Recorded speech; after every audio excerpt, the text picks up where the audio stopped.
The NFL moves fast, and if players don't really prove themselves quickly, the team is going to move on and find someone else to fill that role. And for a number of Cowboys players this year, this might just be a make it or break it type season. So let's talk about some guys that have certainly played well at times, but might be playing for their jobs in 2024 and beyond. Let's get into the video.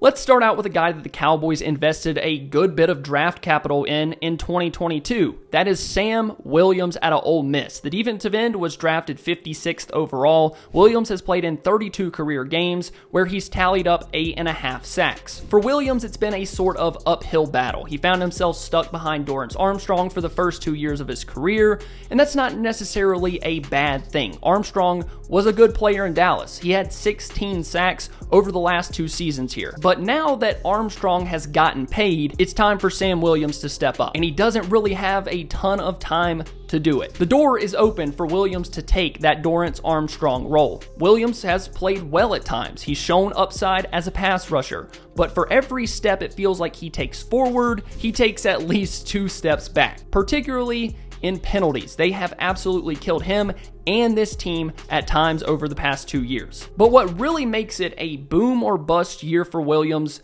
is Mike Zimmer. Does Zimmer tone down on those dumb penalties? Does Williams find his way into the rotation consistently because Mike Zimmer can trust him? And the lingering question, because we haven't seen a ton of him rushing the passer, has Williams gotten better since his rookie season? At this point, it feels like he really has 2 options. Boom or bust. It's year 3. Only about 2 things are really going to happen. He's going to make himself a bunch of money, or he's going to fall out of favor with this coaching staff and Mike Zimmer and not really make a meaningful impact. And then you're looking at Williams in year 4, and I'm not sure how much you're really expecting. Needless to say, a big year for Sam Williams is coming up. Now let's talk about another player that the Cowboys invested pretty heavy draft capital in Jalen Tolbert. Drafted with the 24th pick in the 3rd round, Tolbert has played in 25 career games and has tallied up 24 catches for 280 yards and 2 touchdowns. Needless to say, Tolbert hasn't really been the guy that we hoped for when the Cowboys drafted him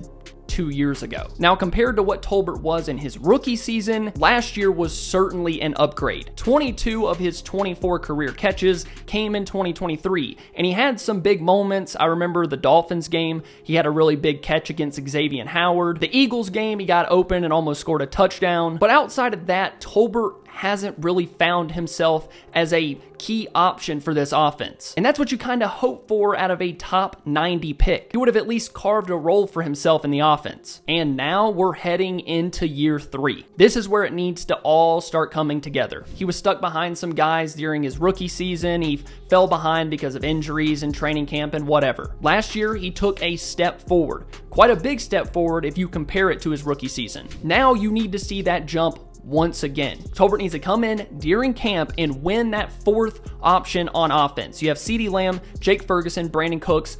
That 4th guy should be Jalen Tolbert. The Cowboys have been investing in the wide receiver position. They spent a 7th round pick last year on Jalen Brooks. They spent a 6th round pick on Ryan Flournoy this year. The clock is starting to tick for Jalen Tolbert. And no, I don't believe the Cowboys are going to cut him this year, but he's kind of playing for a job in 2025 before the Cowboys try to go a completely different way. A big year for Jalen Tolbert as well. Now let's head on to a 2023 second round pick in Luke Schoonmaker, who the Cowboys drafted with the 58th overall pick. Schoonmaker has played in 17 career games with 0 starts. He had 8 catches for 65 yards and 2 touchdowns in 2024. The reason I put Luke Schoonmaker on this list is because of the incoming competition that he's going to face. He's already the backup behind Jake Ferguson. Ferguson is the future at the Cowboys tight end position. They also have guys like Brevin Spann-Ford, who's a big body blocking type tight end. Then you have Hendershot, who showed upside at times in both the run and pass game in his rookie season. People seem to think that he's kind of fell out of favor, but he's a guy to watch as well in training camp. Then you have the wild card in John Stevens Jr., who's a wide receiver converted to tight end,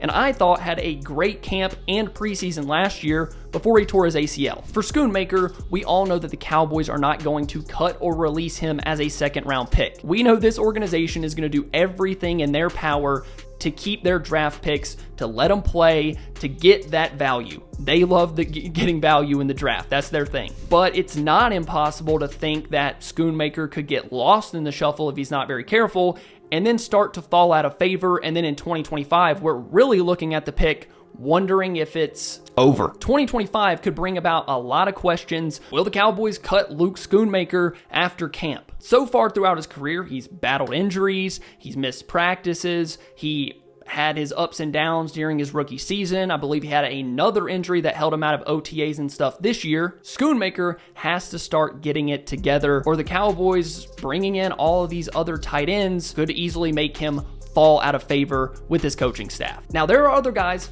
on this team that are certainly boom or bust this year as well. So if you want me to talk about them, comment some names down below, guys that you think have to show out this year, this training camp, so they don't get cut or moved on from, traded, whatever. Comment down below. Thank you guys so much for watching. If you enjoyed, please make sure to leave a like and subscribe to the channel. I love you all, and I'll see you next time.